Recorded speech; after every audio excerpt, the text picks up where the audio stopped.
चलिए बात करते हैं कि एक लक्ष्य निर्धारित करने के बाद आप उसे प्राप्त कैसे कर सकते हैं। आपकी कल्पना एक ऐसी शक्ति है जिससे आप कुछ भी प्राप्त कर सकते हैं। कल्पना से आप जो भी चाहे वो बन सकते हैं और किसी भी लक्ष्य को प्राप्त कर सकते हैं। हेलो ब्रेन बुक आर्मी, स्वागत है आप सभी का ब्रेन बुक चैनल में, जहां पर आप देख सकते हैं कंप्लीट बुक समरीज।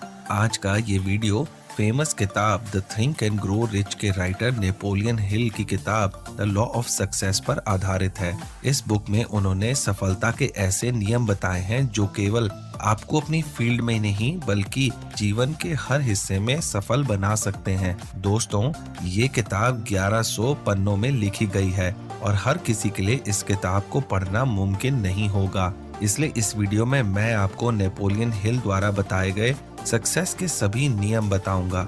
इस किताब को लेखक ने 16 चैप्टर्स में लिखा है और एक एक करके आपको सभी चैप्टर्स के बारे में डिटेल में बताऊंगा। इस वीडियो के अंत में मैं बताए गए चैप्टर्स के सभी इम्पोर्टेंट बातों को शॉर्ट में दोबारा दोहरा दूंगा ताकि इस वीडियो में बताई गई बातें आपको आसानी से याद रहें। दोस्तों, इससे पहले कि आप इस वीडियो में बताई जा रही जानकारी में खो जाएं, मैं आपको बताना चाहूंगा कि आपके अपने चैनल ब्रेन बुक पर मैं आपके लिए लाइफ चेंजिंग और इंस्पायरिंग बुक्स की कंप्लीट बुक समरीज लेकर आता हूं। मैं आपके लिए इन बुक्स की chapter by chapter complete book summaries लेकर आता हूं ताकि इन बुक्स में बताया गया हर टॉपिक पूरी तरह से कवर हो जाए और इनमें बताई गई कोई भी इम्पोर्टेंट बात मिस ना हो पाए। तो अगर आपने अभी तक ब्रेन बुक को सब्सक्राइब नहीं किया है तो अभी सब्सक्राइब करें और बेल बटन भी दबा दें ताकि आप इन लाइफ चेंजिंग वीडियोस को देख सकें सबसे पहले। साथ ही डिस्क्रिप्शन में दिए हुए हमारे सोशल मीडिया लिंक्स को भी जरूर फॉलो करें। तो चलिए शुरुआत करते हैं आज के वीडियो से।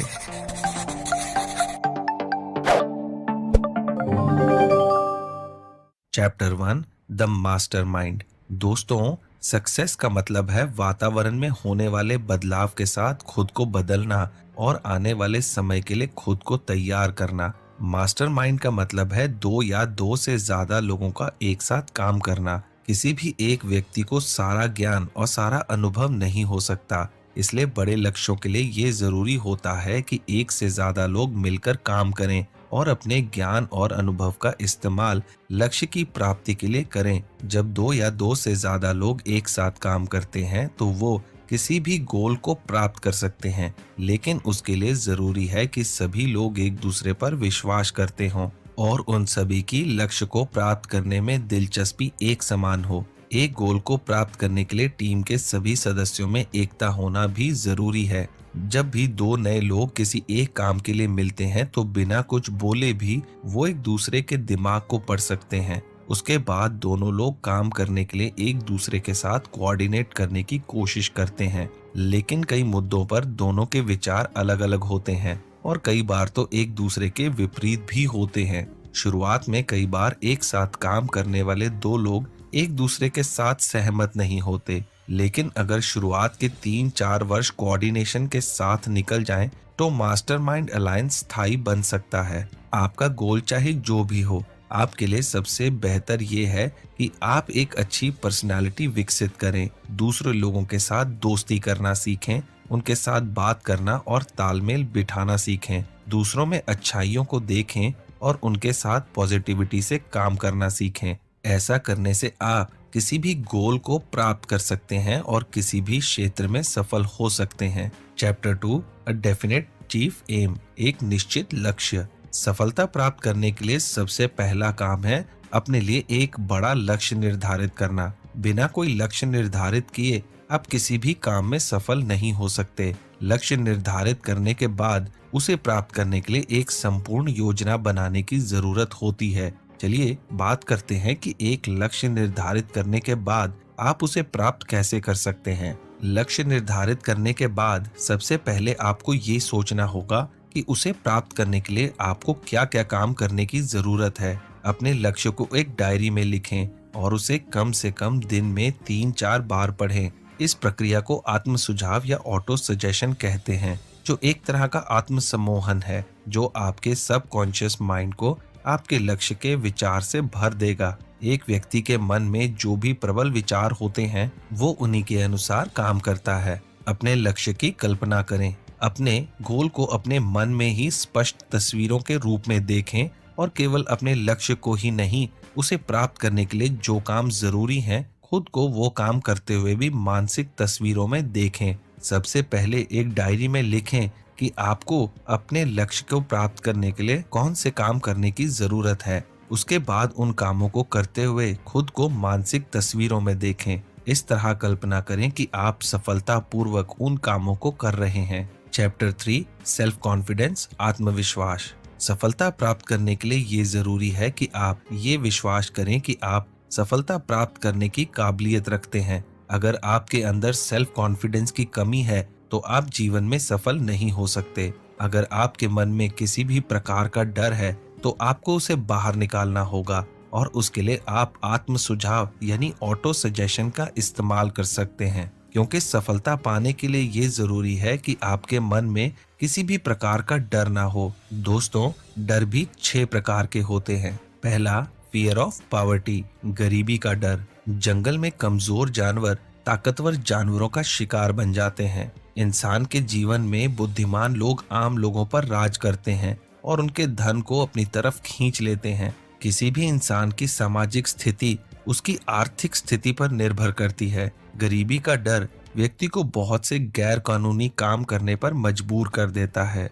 अगर कोई व्यक्ति अपने साथ वाले लोगों पर विश्वास कर सके तो उसे गरीबी का डर नहीं हो सकता, लेकिन ऐसा इसलिए नहीं होता क्योंकि मनुष्यों का स्वभाव है कि दूसरों से धोखा और दूसरों पर अत्याचार करना। दूसरा, फियर ऑफ क्रिटिसिज्म, आलोचना का डर। ज्यादातर लोग वही काम करते हैं जो समाज उनसे करवाना चाहता है, क्योंकि उन्हें डर होता है कि अगर उन्होंने ऐसा नहीं किया तो ये समाज उन्हें स्वीकार नहीं करेगा। इतिहास हमें बताता है कि पुराने जमाने में जब कोई व्यक्ति धर्म या सरकार के कानून का पालन नहीं करता था तो या तो उसे समाज से निकाल दिया जाता था या फिर मौत की सजा दे दी जाती थी। यही कारण है कि ज्यादातर लोग समाज और सरकार के बनाए हुए नियमों के अनुसार ही चलते हैं, कभी कुछ नया करने की कोशिश नहीं करते। तीसरा, फियर ऑफ ओल्ड एज, बढ़ती उम्र का डर। ऐसे लोगों को इस बात का डर लगा रहता है कि वो एक दिन बूढ़े हो जाएंगे और काम नहीं कर पाएंगे।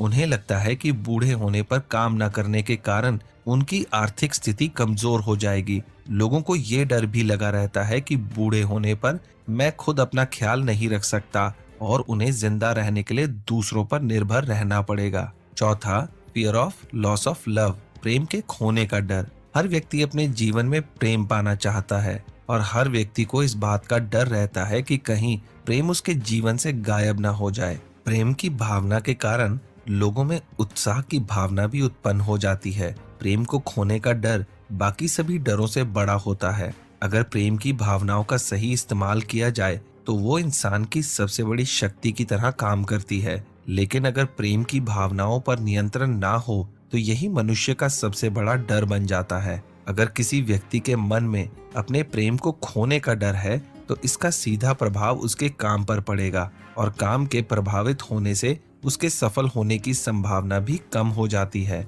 पांचवा, फियर ऑफ इल हेल्थ, बुरी सेहत का डर। आज के मॉडर्न युग में जहाँ बहुत तरह की बीमारियां हैं, हर व्यक्ति को बीमार होने का डर रहता है। गलत खान पान और केमिकल्स के ज्यादा प्रयोग की वजह से बीमारियां बढ़ रही हैं, इसलिए बीमार होने का डर नेचुरल है। आज हम जो भी भोजन कर रहे हैं उन सभी पर केमिकल का प्रयोग होता है और बहुत से खाने की चीजों की पैदावार आर्टिफिशियल तरीकों से की जाती है। इसलिए आज के युग में बीमार होने की संभावना पहले से कहीं ज्यादा है। छठा, फियर ऑफ डेथ, मृत्यु का डर। बहुत से लोगों को मृत्यु का भी डर रहता है। वो ये सोचते हैं कि अगर वो अपने जीवन में सफल नहीं हो पाए तो उनकी मृत्यु के बाद उनके परिवार का क्या होगा। कुछ लोग समझते हैं कि मृत्यु बहुत पीड़ादायक होती है, इसलिए अगर उन्हें कोई छोटी मोटी बीमारी भी हो जाए तो उनके मन में मृत्यु का डर बना रहता है। Chapter 4, the habit of saving, बचत करने की आदत।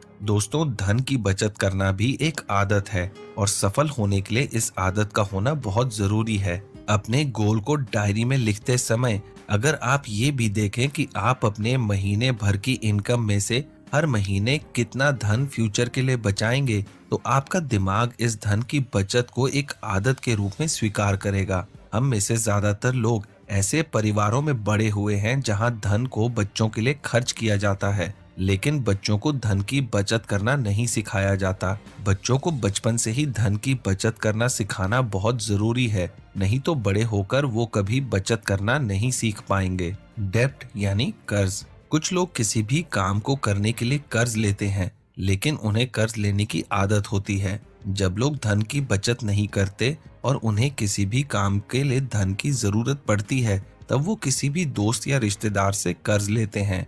जब भी उन्हें किसी काम के लिए धन की जरूरत होती है, तो वो कर्ज लेते हैं और इस तरह बार बार कर्ज लेने से कर्ज लेने की उनकी आदत बन जाती है। उधार गरीबी के डर को और भी बढ़ा देता है और आपकी इच्छाओं और सेल्फ कॉन्फिडेंस को बहुत कम कर देता है। अगर आप कर्ज में डूबे हैं तो कर्ज लेना छोड़ दें और अपने लिए हुए कर्ज को धीरे धीरे चुकाएं। हर महीने अपनी इनकम में से कुछ पैसे बचाने की आदत डालें। जब आप ये आदत डाल लेंगे तो आपको बचत करने में आनंद आएगा। अगर आप बचत करना चाहते हैं तो आपको शराब पीने और नशे करने की आदतों को भी छोड़ देना होगा, क्योंकि इन चीजों की वजह से बहुत सारा धन बेकार में खर्च हो जाता है और साथ ही साथ सेहत का नुकसान भी होता है। Lesson 5, initiative and leadership. पहल और नेतृत्व। इनिशिएटिव, पहल करना। पहल करने का मतलब सही कामों को बिना किसी के कहे अपने आप करना है। पहल करना कामयाब होने के लिए बहुत जरूरी है, इसलिए जब भी आपको अपने काम का कोई मौका दिखाई दे तो आपको उस समय पर काम करना चाहिए। अगर आप काफी देर से किसी काम को करने की सोच रहे हैं तो उसके लिए पूरी योजना बनाइए और बिना देरी किए उस पर काम करना शुरू कर दीजिए। अगर आपको ये लगता है कि कोई काम आपकी फील्ड से रिलेटेड है लेकिन उसे करने से आपको कोई फायदा नहीं होगा या पैसे नहीं मिलेंगे, तो भी आपको उस काम को करना चाहिए, क्योंकि उस काम को करने से आपको अनुभव मिलेगा। असली खुशी अपने काम से पैसा कमाने से नहीं, बल्कि काम करने के आनंद से मिलती है। जब आप अपने काम को पूरे आनंद के साथ करते हैं तो वो काम आपको बोझ जैसा नहीं लगता। लीडरशिप, नेतृत्व करना। नेतृत्व करने के लिए किसी भी व्यक्ति को इन विशेषताओं की जरूरत होती है: आत्मविश्वास, आत्मत्याग, सही तरीके से काम करना, पहल करना, निश्चितता, गौरव और साहस। दूसरे लोगों का नेतृत्व करने के लिए आपको अपने फील्ड का गहरा ज्ञान होना चाहिए, क्योंकि लोग कमजोर नेता के पीछे नहीं जाते। आपकी कमजोरी उनको आपके ज्ञान और आपके फैसले लेने की क्षमता से पता चलती है। विपरीत परिस्थितियों में भी आपकी भावनाओं पर आपका नियंत्रण होना चाहिए और आपको शांत रहना चाहिए। आप लोगों से जो भी बात कहते हैं उसमें स्पष्टता होनी चाहिए। आपके पीछे चलने वाले लोग आपके शब्दों से ज्यादा आपके कामों से प्रभावित होंगे, इसलिए सही शब्दों का इस्तेमाल करने के साथ आपको सही काम भी करने होंगे। जिन लोगों का आप नेतृत्व करना चाहते हैं उनके व्यक्तित्व के बारे में आपको ज्ञान होना चाहिए।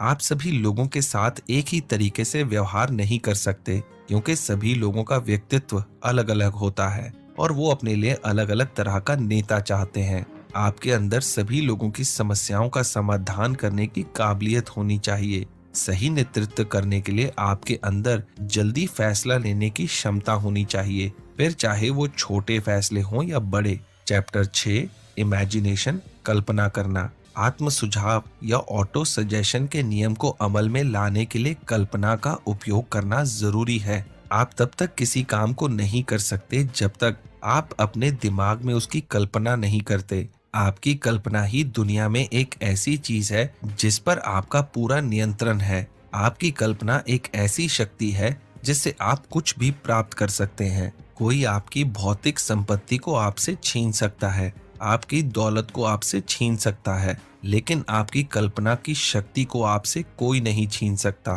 कामयाब लोग जिन्होंने बहुत बड़े लक्ष्य और सफलता हासिल की है, वो सभी लोग पहले अपने लक्ष्यों और सफलताओं को अपनी कल्पना में देखते हैं। कुछ लोग केवल आखिरी नतीजों को अपनी कल्पना में देखने की गलती करते हैं, लेकिन ऐसा करना केवल दिन में सपने देखने जैसा होता है। अपने गोल को प्राप्त करने के लिए जो काम करने जरूरी हैं, अपने आप को वो काम करते हुए भी कल्पना में देखें, तभी आप अपने गोल्स को प्राप्त कर पाएंगे। बहुत से कामयाब लोग जैसे कि हेनरी फोर्ड, महान वैज्ञानिक अल्बर्ट आइंस्टाइन और अमेरिका के पहले राष्ट्रपति अब्राहम लिंकन जैसे लोग सफलता से पहले खुद को अपनी सफलता के मुकाम पर कल्पना में देखते थे। जब आप किसी भी व्यक्ति को अपना प्रोडक्ट या सर्विस बेचने की कोशिश करते हैं, तो आप उनकी कल्पना में एक तस्वीर बनाते हैं, जिसके कारण वो आपकी सर्विस या प्रोडक्ट खरीदते हैं। कोई भी प्रोडक्ट या सर्विस बेचने के लिए ये जरूरी है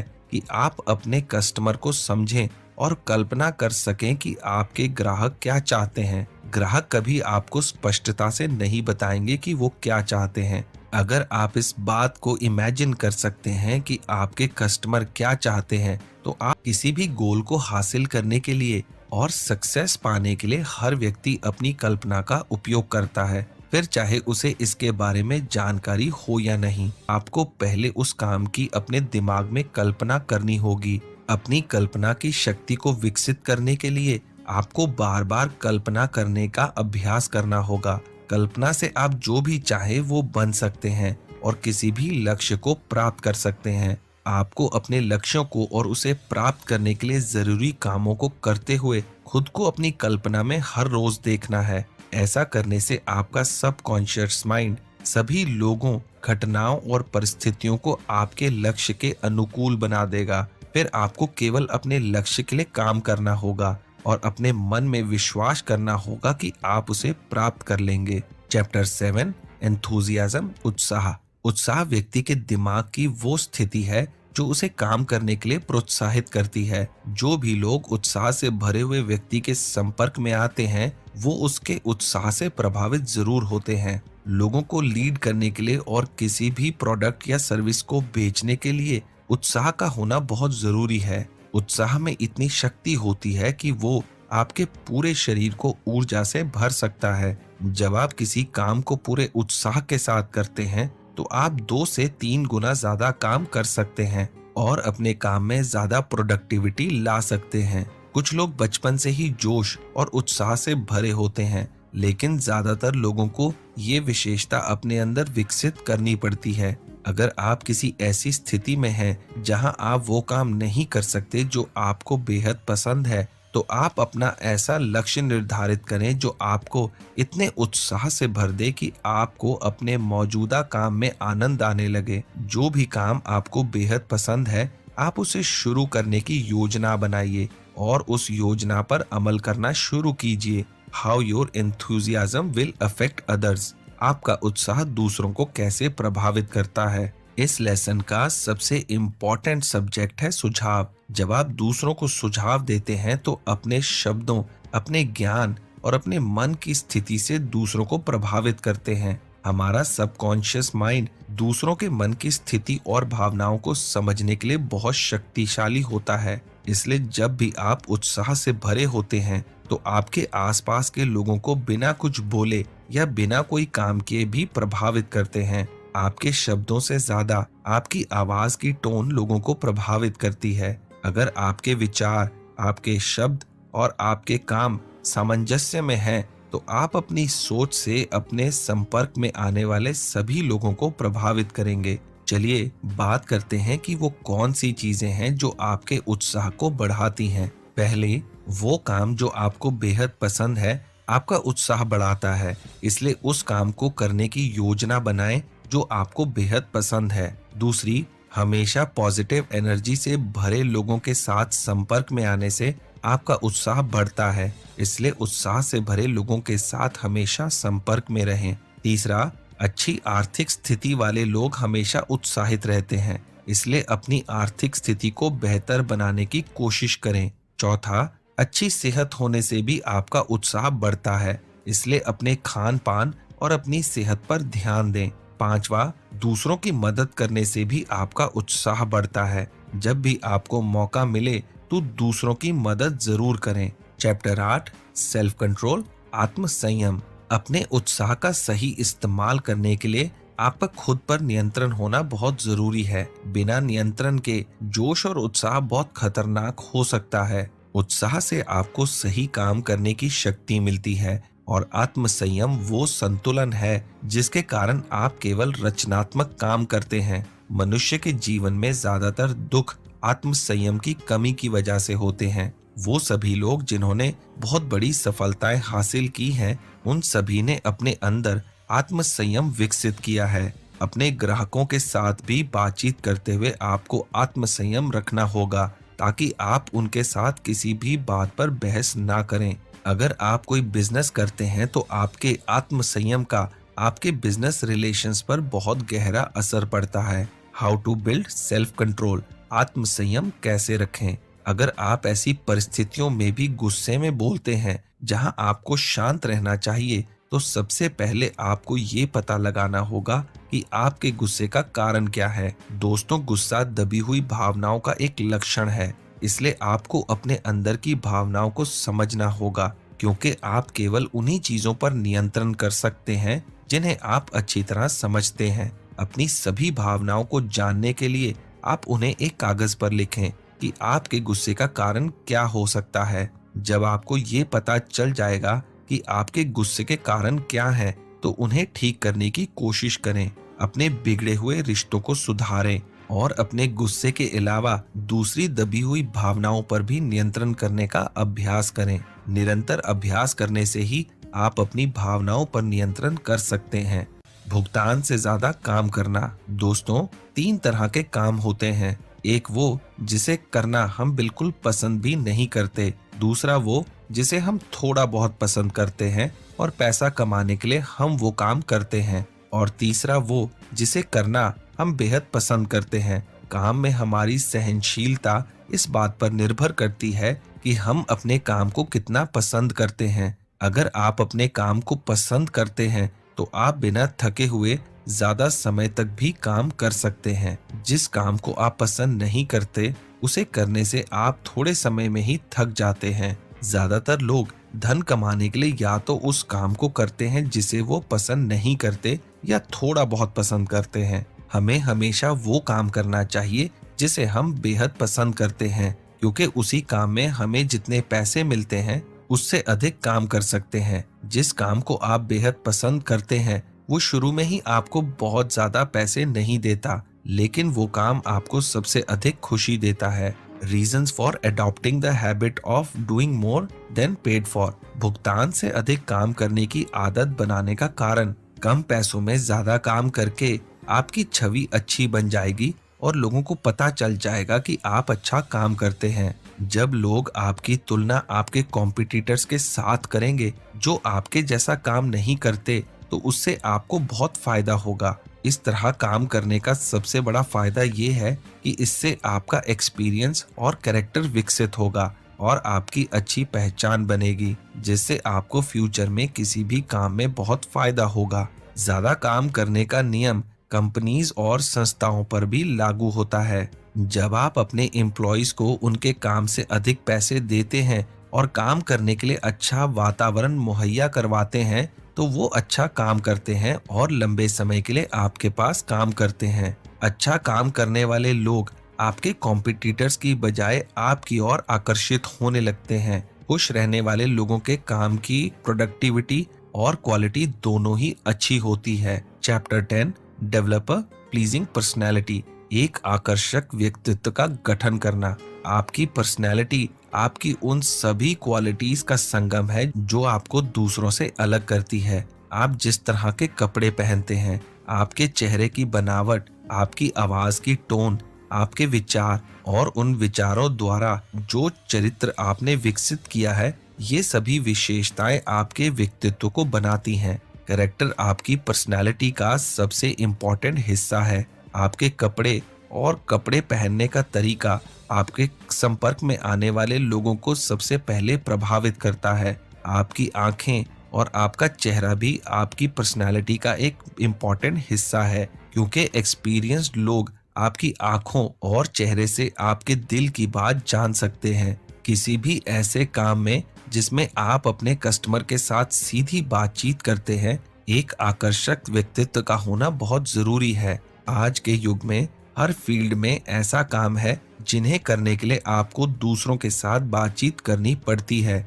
और बातचीत के दौरान आपके व्यक्तित्व का सामने वाले व्यक्ति पर बहुत गहरा प्रभाव पड़ता है। एक कमजोर व्यक्तित्व वाला व्यक्ति सामने वाले को कभी प्रभावित नहीं कर सकता। इसलिए आज के युग में सफल होने के लिए अपने अंदर एक आकर्षक व्यक्तित्व विकसित करना बहुत जरूरी है। Ways to develop a pleasing personality. एक आकर्षक व्यक्तित्व विकसित करने के तरीके। एक अट्रैक्टिव कैरेक्टर का सबसे इम्पोर्टेंट हिस्सा आपका कैरेक्टर है। जो भी लोग आपके कांटेक्ट में आते हैं उन्हें आपसे बातचीत करने के बाद ये पता चल जाता है कि आपका कैरेक्टर किस तरह का है। आप सेल्फ डिसिप्लिन से एक अच्छा चरित्र विकसित कर सकते हैं। आप किस तरह के व्यक्ति बनना चाहते हैं उस तरह का व्यक्तित्व आप आत्म सुझाव द्वारा विकसित कर सकते हैं। आत्म सुझाव या ऑटो सजेशन द्वारा आप अपने अंदर किसी भी क्वालिटी और किसी भी हैबिट को डेवलप कर सकते हैं। जब आप दूसरों से कुछ भी बुरा या गलत बोलते हैं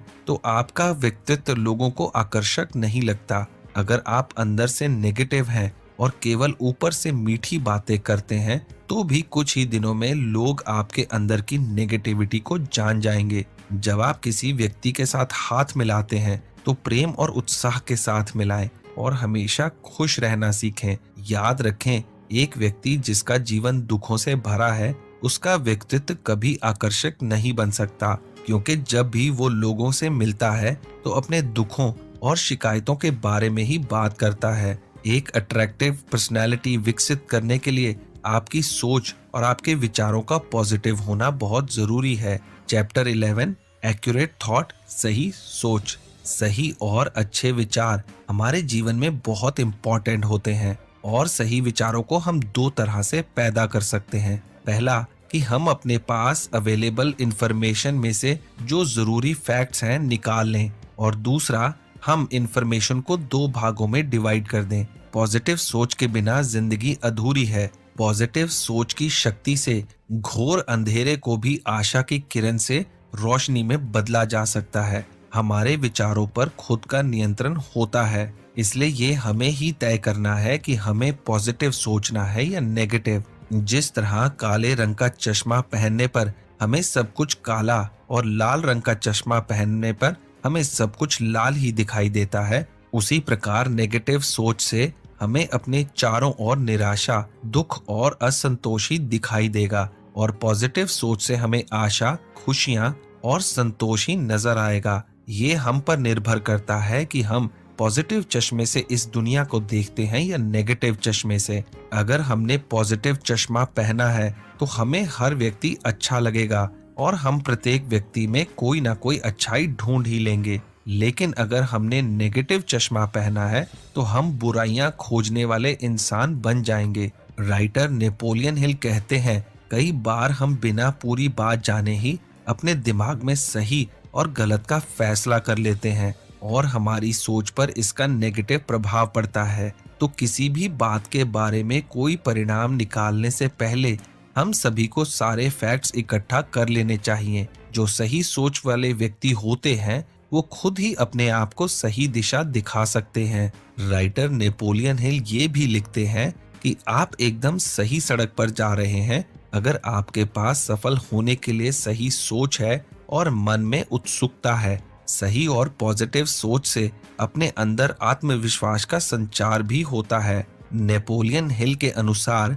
कोई भी सामान्य इंसान सामान्य काम करके भी महान बन सकता है अगर उसकी सोच सही हो और उसके अंदर दूसरों की मदद करने की भावना हो। हमेशा याद रखिए कि आपकी असली संपत्ति वो नहीं कि आपके पास क्या है, बल्कि आप खुद क्या हैं, ये ज्यादा मायने रखता है। इसलिए हमेशा अपनी सोच सही रखें ताकि आपका भविष्य उज्जवल हो। दोस्तों, हमने अपने चैनल ब्रेन बुक पर the power of positive thinking पर एक वीडियो बनाई है। आप डिस्क्रिप्शन में दिए हुए लिंक पर जाकर या ऊपर आई बटन पर क्लिक करके उस वीडियो को देख सकते हैं, क्योंकि सोच को पॉजिटिव करने का तरीका शायद आपको इस बुक से ज्यादा और कहीं नहीं मिल सकता। चैप्टर 12 कंसंट्रेशन, एकाग्रता।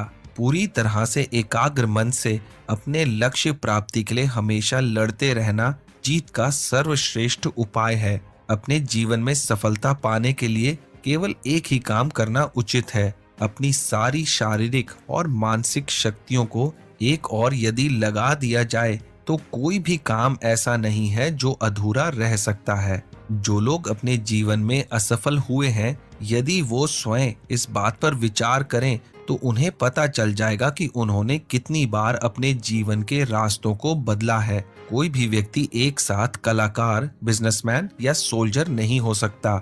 उन्हीं व्यक्तियों को सफल कहा जा सकता है जिन्होंने एक वक्त पे एक ही काम में कंसंट्रेट किया। प्रसिद्धि, सफलता वही लोग पा सकते हैं जिन्होंने तन मन से एक दिशा में प्रयत्न किया। जब सारे रोम में नेपोलियन की वीरता के गाने गाए जा रहे थे, उसके शत्रु उसका नाम सुनकर कांप उठते थे। किसी में इतना साहस नहीं था कि उससे मुकाबला कर सके। नेपोलियन से किसी ने पूछा, सम्राट, तुम्हारी विजय का रहस्य क्या है? नेपोलियन ने बहुत स्वाभाविक सा उत्तर दिया, अभी तक इस संबंध में मैंने कुछ विचार नहीं किया। युद्ध के मैदान में तो मुझे कभी याद नहीं रहता कि विजय या पराजय का परिणाम होगा। युद्ध के समय मुझे केवल शत्रु पर कठिन से कठिन प्रहार करने की चिंता रहती है और मैं वार पर वार किए जाता हूँ जब तक शत्रु की गर्दन कटकर गिर नहीं जाती। और यही थी नेपोलियन की एकाग्र शक्ति। कभी कभी ऐसे मौके भी आ जाते हैं जब बार बार प्रयत्न करने पर भी अच्छा परिणाम नहीं मिलता। ऐसी स्थिति में उस काम में हमारी कोई रुचि नहीं रहती और हम एकाग्रता नहीं रख पाते। यदि महान व्यक्तियों के जीवन को पढ़ा जाए तो हमें पता चल जाएगा कि पहले प्रयत्न में किसी को भी सफलता नहीं मिली, लेकिन असफलता से वो निराश नहीं हुए, बल्कि और भी ज्यादा उत्साह के साथ अपने लक्ष्य पाने की ओर कोशिश करते रहे और अंत में वो सफल हुए। चैप्टर 13, कोऑपरेशन या सहयोग। राइटर नेपोलियन हिल ने अपनी किताब में लिखा है, किसी का सहयोग करना सफलता पाने का सबसे सरल और सबसे आसान तरीका है। सहयोग या कोऑपरेशन का अर्थ दो या अधिक व्यक्तियों या संस्थाओं का मिलकर काम करना है। जब हम एक दूसरे का सहयोग करते हैं तो सभी लोगों के विचार एक साथ सुने जा सकते हैं और एक साथ में मिलकर सही फैसलों तक पहुंचा जा सकता है। सहयोग के लिए नेतृत्व की आवश्यकता होती है। सहयोग एक दूसरे के माध्यम से होता है, फिर भी आपसी सहयोग का होना बहुत जरूरी होता है। सहयोग की भावना हर मनुष्य में होनी चाहिए। मनुष्य ही एक ऐसा प्राणी है जो हर किसी का सहयोग कर सकता है। सहयोग की भावना में जितनी सच्चाई होगी उतना ही उसे इफेक्टिव माना जा सकता है। हेलेन केलर का कहना है, alone we can do so little, together we can do so much. यानी कि अकेले हम बहुत थोड़ा कर सकते हैं,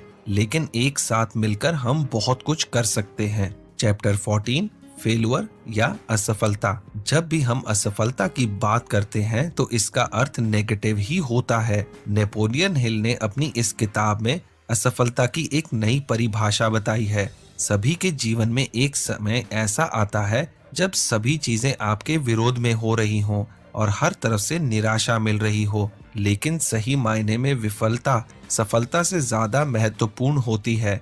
नेपोलियन अक्सर जोखिम भरे काम किया करते थे। एक बार उन्होंने एल्प्स पर्वत को पार करने का ऐलान किया और अपनी सेना के साथ चल पड़े। सामने एक विशाल और गगनचुंबी पहाड़ खड़ा था जिस पर चढ़ाई करना असंभव था। उनकी सेना में अचानक हलचल की स्थिति पैदा हो गई। फिर भी उन्होंने अपनी सेना को चढ़ाई का आदेश दिया। पास में ही एक बुजुर्ग औरत खड़ी थी। उसने जैसे ही ये सुना वो उनके पास जाकर बोली कि क्यों मरना चाहते हो? यहाँ जितने भी लोग आए हैं वो मुंह की खाकर यहीं रह गए। अगर अपनी जिंदगी से प्यार है तो वापस चले जाओ। उस औरत की ये बात सुनकर नेपोलियन नाराज होने की बजाय प्रेरित हो गए और झट से हीरो का एक हार उतारकर उस बुजुर्ग महिला को पहना दिया और फिर बोले, आपने मेरा उत्साह दुगना कर दिया और मुझे प्रेरित किया है, लेकिन अगर मैं जिंदा बचा तो आप मेरी जय जयकार करना। उस औरत ने नेपोलियन की बात सुनकर कहा, तुम पहले इंसान हो जो मेरी बात सुनकर हताश और निराश नहीं हुए। जो मुसीबतों का सामना करने का इरादा रखते हैं वो लोग कभी नहीं हारते। इतिहास में नेपोलियन को विश्व के सबसे महान और अजय सेनापतियों में से एक गिना जाता है। वो इतिहास के सबसे महान विजेताओं में माने जाते थे। असफलता ही इंसान को सफलता का मार्ग दिखाती है। नेपोलियन ने कहा है कि जीतने वाले कभी हार नहीं मानते और हार मानने वाले कभी जीत नहीं सकते। चैप्टर 15, टॉलरेंस यानी सहनशीलता। सहनशीलता भी सफलता पाने का ही एक नियम है। ये सुनकर अजीब लग सकता है, लेकिन ये भी एक गुण है जो इंसान को सफल बनाता है। दोस्तों, अगर आप सफलता की दिशा में चल रहे हैं तो कई बार ऐसी परेशानियां आएंगी जब आपके विरोधी आपको हराने की और पीछे करने की कोशिश कर सकते हैं। ऐसे में आपका सहनशील होना बहुत जरूरी है। आज हम देख सकते हैं कि इंसान की सबसे बड़ी परेशानी यही है कि हम अपनी सहनशीलता खोते जा रहे हैं। जरा सी बात होने पर ही हमें अचानक बहुत गुस्सा आ जाता है। कहते हैं कि जो सहना जानता है वही जीना जानता है। सहन शक्ति अगर हमारे अंदर ना हो तो हमारे अच्छे गुणों का कोई महत्व नहीं रह जाता, चाहे बुरा हो या अच्छा। अगर हम सुनकर सहन करना जानते हैं तो हम परिस्थिति में सरलता से जी सकते हैं। लेकिन परेशानी यही है कि आज हम सब कहना तो बहुत कुछ चाहते हैं, लेकिन सुनना और सहना नहीं चाहते। नेपोलियन हिल के अनुसार अगर व्यक्ति को सहन करना आ गया तो वो अपने जीवन में उन कठिन परिस्थितियों से भी बाहर आ सकता है जिनके बारे में उसने कभी सोचा भी नहीं होगा। चैप्टर 16, द गोल्डन रूल, एक सुनहरा नियम, द पावर ऑफ प्रेयर। दोस्तों, ये बात सही है कि अपनी सफलता के लिए मेहनत खुद ही करनी पड़ती है, लेकिन फिर भी सभी लोग ऐसा मानते हैं कि प्रार्थना में शक्ति होती है। अगर हम भी इस बात को माने तो ऐसा तो नहीं है कि कोई चमत्कार हो जाएगा, लेकिन हाँ, काम को करते रहने के लिए जो साहस और हिम्मत हमें चाहिए वो हमेशा मिलती रहेगी। इसलिए नेपोलियन हिल इस लास्ट चैप्टर में प्रार्थना की शक्ति के बारे में बता रहे हैं। सही तरीके से की गई प्रार्थना जीवन में चमत्कारी बदलाव लाती है। प्रार्थना करने के कुछ नियम हैं। पहला, प्रार्थना सरल और साफ तरीके से की जानी चाहिए और आसानी से बोले जाने वाली प्रार्थना करनी चाहिए। दूसरा, शांत वातावरण में प्रार्थना करना सबसे बढ़िया होता है। तीसरा, खास तौर पर मध्य रात्रि में प्रार्थना जल्दी स्वीकार हो जाती है। चौथा, प्रार्थना को रोज एक ही समय पर करना चाहिए। पांचवा, कभी किसी का नुकसान सोचकर उसके लिए गलत प्रार्थना ना करें। छठा, दूसरों के लिए प्रार्थना करने से पहले उसके बारे में सोचें और फिर प्रार्थना शुरू करें। अगर आपने ये नियम अपनाए तो यकीन मानिए कि आपकी प्रार्थना जरूर स्वीकार होगी। तो दोस्तों, ये इस वीडियो में बताया गया आखिरी चैप्टर था। तो चलिए सारी इंपॉर्टेंट बातों पर एक बार फिर से नजर डाल लेते हैं। पहला, सफलता प्राप्त करने के लिए सबसे पहला काम है अपने लिए एक बड़ा लक्ष्य निर्धारित करना। बिना कोई लक्ष्य निर्धारित किए आप किसी भी काम में सफल नहीं हो सकते। दूसरा, सफलता प्राप्त करने के लिए आपके अंदर ये आत्मविश्वास होना चाहिए कि आप सफलता प्राप्त करने की काबिलियत रखते हैं। तीसरा, सफल होने के लिए धन की बचत करने की आदत का होना भी बहुत जरूरी है। चौथा, दूसरे लोगों का नेतृत्व करने के लिए आपको अपने फील्ड का गहरा ज्ञान होना चाहिए, क्योंकि लोग कमजोर और अज्ञानी नेता के पीछे नहीं जाते। पांचवा, आप तब तक किसी भी काम को नहीं कर सकते जब तक आप अपने दिमाग में उसकी कल्पना नहीं करते। आपकी कल्पना एक ऐसी शक्ति है जिससे आप कुछ भी प्राप्त कर सकते हैं। छठा, लोगों को लीड करने के लिए और किसी भी प्रोडक्ट या सर्विस को बेचने के लिए उत्साह का होना बहुत जरूरी है। सातवां, हमें हमेशा वो काम करने चाहिए जिसे हम बेहद पसंद करते हैं, क्योंकि उस काम में हमारे सफल होने की संभावना सबसे अधिक होती है।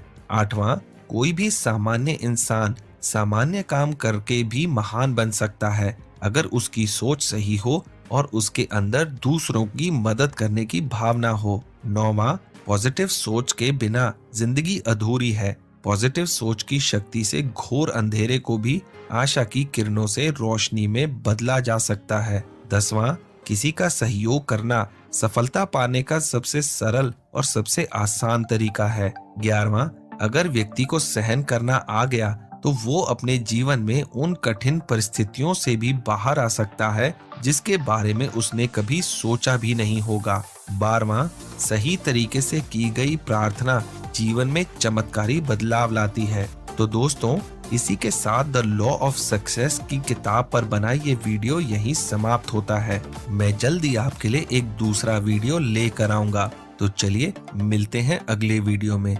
आपका समय शुभ हो।